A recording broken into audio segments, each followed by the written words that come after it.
Welcome to the Higher Ed Huddle, hot off the press podcast, where we bring you the latest higher ed news and stories twice monthly. I'm Joe Traino, and I'm joined by my co-host, Chase Goode. We are with BerryDunn's Higher Education Management and IT Consulting team. Chase, how are you today? I'm doing well, Joe. How are you? I'm doing good. It's been a little bit since we recorded one of these. Both been pulled in other directions, but I'm happy that we're getting back to doing these news podcasts. And this one's very interesting. We have two stories. We're each going to share one story around the AI and cybersecurity topic. And we both know AI is a hot topic these days. But how I'm going to share this story, it may surprise some people because it's not related to cheating or having students use the AI for other reasons, but it's something totally different. So it's going to be an interesting article I'm going to share. And then you're going to talk a little bit about what's going down in Florida with DeSantis and accrediting bodies. So why don't we start with you if you want to share your story, and we'll get going on this. So thanks again, Chase, for joining. Yeah, and thank you, Joe. So as you mentioned, the current governor of Florida and recent presidential candidate Ron DeSantis announced on Thursday that he's planning to sue the Florida Department of Education over its accreditation process for colleges and universities, saying that it's unfair to Florida-based higher education institutions. So DeSantis says that Florida recently created a law that requires universities to switch accreditors every so often. However, the Department of Education recently issued legislation that makes it virtually impossible for the schools to follow the state's elective. And so what that means is currently about half or right around 50% of the colleges and universities in Florida, the public colleges and universities, are going to have to switch accreditors in the next 2 years. And the recent regulations from the DOE are making it incredibly hard for them to comply with this, with the Florida law. And so, DeSantis is pushing back, saying, specifically calling out, certain accrediting bodies, saying that they've abused power. But ultimately, this is just one among many of the recent developments in higher education and in education in general in the state of Florida, as DeSantis has worked to enact other regulations and impose other laws on not only higher ed, but also other educational bodies. And so it'll be really interesting to see whether or not the lawsuit goes through and what this means for higher ed in the state of Florida. As we all know, the accreditation process can be extremely strenuous and time consuming. It's not the easiest thing, and switching accreditors isn't either. So really interested to see how this plays out in Florida. It'll be very interesting. Yeah, I agree. And there's likely some political undertones to this, but we really don't know all the details behind the doors, what occurs there. But certainly, as you mentioned, the accrediting process is so critical to universities and colleges. And they work a particular way. They work really well. But it's an arduous process. It's very rigorous for good reasons, and having to make a change such as what's being suggested by the Florida state law, I just can't imagine institutions having to do that every couple years. I've worked in a number of institutions, and I've been part of accrediting processes where that takes time, and you're having to gather a lot of information. You're having to follow very specific guidelines and actions, and those processes can take a number of years. The rotation of those accrediting body inspections and reviews and audits. I just can't imagine having to shift.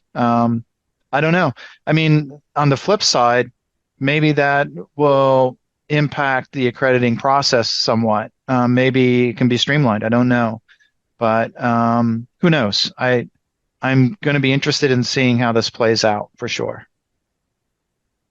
Yeah, and I guess just to add to that, it is important to remember, these accrediting bodies are private, so they do have to abide by certain standards and regulations in and among themselves, especially through the Department of Education and through the Florida different regulatory bodies. So understanding what they're how they're managing it, from the accrediting side is also going to be something to be aware of. Yeah, for sure. That's a valid point, and we'll see what happens. Thanks for sharing. I think it's a great article. The article I wanted to share is something I came across last week, and this is related to AI in higher ed. And as I mentioned earlier, as we think about some of the articles and some of the discussions that we're seeing around AI in higher ed, it's really about the impact it's having on teaching and learning and the potential for plagiarism or having artificial intelligence, especially the generative ones, create content for students to submit. And there's a lot of contention about that from both sides. And that seems to be, one of the bigger topics today. But this topic that I found, I thought was interesting because it's not really about teaching and learning, but it's really about cybersecurity and how we can protect institutions from cyber threats. So this article was published by Government Technology last week, and it's about universities coming together as a consortium to train AI to outmaneuver cyber threats. And I found that really fascinating, certainly being in this space.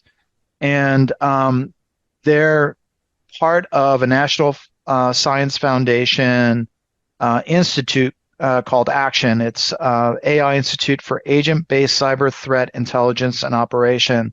And the National Science Foundation, or NSF, has provided funding to the consortium. So the consortium is a group of universities that's led by the University of California at Santa Barbara, and they received $20 million in funding from the NSF to research how artificial intelligence might detect and respond to cybersecurity breaches at scale. So that's interesting. I find that really, really fascinating, and what the outcomes of that could potentially be for institutions. The newly formed consortium is part of a group of institutions, 10 other institutions, including Purdue, Georgia Tech, University of Chicago, University of Washington, University of Illinois, Chicago, Rutgers, Norfolk State University, University of Illinois, and University of Virginia. So some really big research universities here. And they started operations June 1st, and they're one of 7 national artificial intelligence research institutes that have received a total of $140 million from the National Science Foundation and other federal agencies to study recent advances in AI and how that can enhance cybersecurity work. So really fascinating work. And I think, the intent really is to focus on developing intelligent security agents that can operate both autonomously and in cooperation with humans to protect computer networks.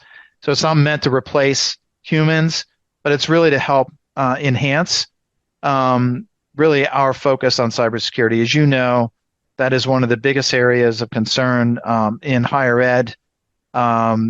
Institutions are big targets for ransomware attacks, for breaches, and this hopefully will be a way for us to kind of stay on top of that. I don't know if we can ever get ahead of the bad actors that are out there, but this certainly, using the intelligence built in through an AI means, I think can really do some really good work. And so this, I think, has greater implication. This could maybe help in other sectors, not necessarily just higher ed, but also, looking at exploring how machines and humans work together, I think is another objective of this work.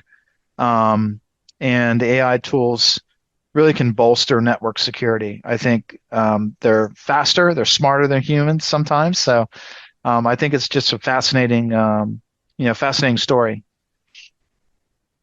Yeah, that is really interesting and quite a few things to dive into there. But I guess the first question that I had is, when thinking about potential cybersecurity threats, would AI be best at identifying human actors, or is the AI also being trained on how to identify other artificial intelligence, computers or learning machines that are attempting to, hack into the system or do execute a ransomware attack or something like that? Is it targeting both of those potential threats? The article didn't really specifically point that out, but I would be interested in knowing that as well. I think you bring a good point. Um, I think certainly there is a combination of both computer generated attacks and, hacker attacks. Um, we also need to think about there are hackers that are going to use AI to build cybersecurity hacking protocols, right? So you're going to have even more intelligent cybersecurity threats coming at you because they're built with the AI intelligence behind it. So, yeah, it's going to be interesting to see what happens over the next couple of years. I think we're going to see some rapid development, I think, in these tools. Um, I also like the idea of maybe utilizing, being a little bit more proactive by using maybe AI tools to help institutions do assessments to see where their weaknesses or gaps are. I can see tools being used that have AI intelligence built into them to help identify that and correct those deficiencies or gaps. That would be really cool. I think it would be really helpful. I agree. That was exactly my second point that I was thinking about was in terms of identifying vulnerabilities or potential penetration points. An Yeah. AI or a machine learning tool would be really effective for that, I can imagine. But then on the flip side, what you're training it on, you want to make sure that it has the capability to surface those issues and not share that information with, bad actors and things like that. Because, if you're training a machine on what the gaps are, then, that presents a potential risk. And I think, Hmm. AI has a lot of potential risk, but it's just one thing to consider. Yeah. That's interesting. And I would add, as you were sharing that, the thing that popped in my head is the work that this consortium is doing. Is it available to other AI engines or is it private? Because the work that they're doing, maybe a hacker could get access to that and understand what it is they're doing and try to circumvent or go around it. So yeah, it's a messy web of information out there, and I think as we know, anything you type in or put into a chat bot or anything related AI type of tool is potentially on the web, publicly available to other people and other systems. So that's just something to keep in mind. All right. Two interesting articles. So I think we'll do this again in 2 weeks. We'll bring two more interesting articles, and I think we want to thank our listeners for tuning in and catching up on the latest news in higher ed. These two topics obviously are very relevant and timely. And for our listeners, if you want to read more about these news items, please refer to our show notes. We'll have link to these stories. You can find our podcast on iTunes, Spotify, SoundCloud, and Google. Check back in 2 weeks for more higher ed news and stories. Until then, stay well.